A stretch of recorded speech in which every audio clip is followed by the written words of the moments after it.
In the heart of quiet, suburban Clarksville resided the unsuspecting 16-year-old Liam.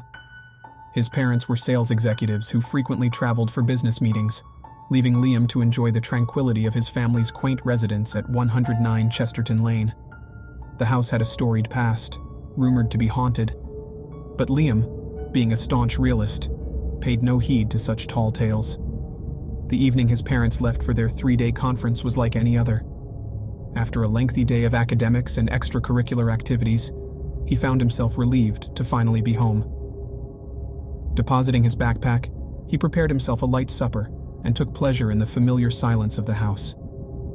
After a calm evening spent reading, Liam headed to his bed.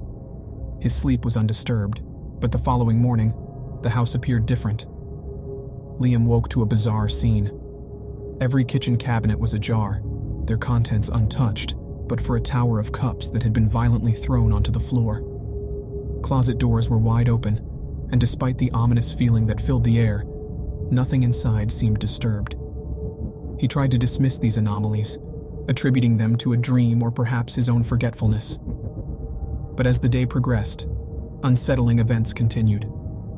As he was engrossed in a riveting TV show, a symphony of thuds and bangs echoed from the downstairs.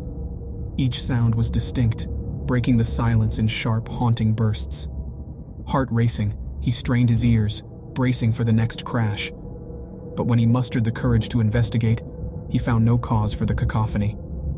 The second day bore a similar template to the first, although the house seemed more active. His phone disappeared from its usual place on the table, only to reappear hours later in the fridge. His textbooks shuffled their order on the shelf, seemingly moving when he was not watching.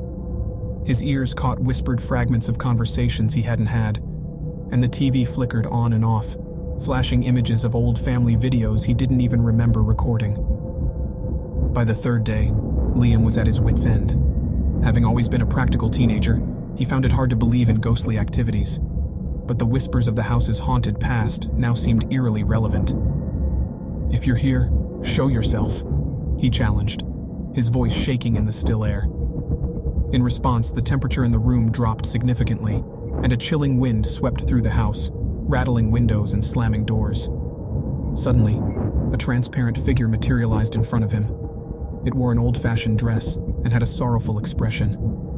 Its eyes held centuries of unshed tears. "Who are you?"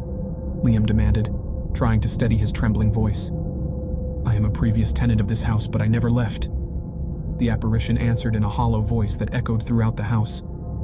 "I was murdered here, and now I am bound to it." Liam, now paralyzed with terror, could barely utter a response. What do you want?" "I want to rest," she cried. "But I can't. They say to rest in peace, but how can one rest when peace was robbed from them?" Liam stood rooted to the spot as the phantom approached him, its icy fingers reaching out. He wanted to scream, to run, but his body failed him. A suffocating fear drowned him, and as the entity made contact, he felt an ice-cold sensation pierce through his heart. The next morning, when his parents returned from their business trip, they found their son lifeless, his body cold. The cause of death was unknown. No signs of struggle or harm were evident. The house was perfectly intact, save for the open cupboards and displaced objects, signs of the mysterious events that had occurred.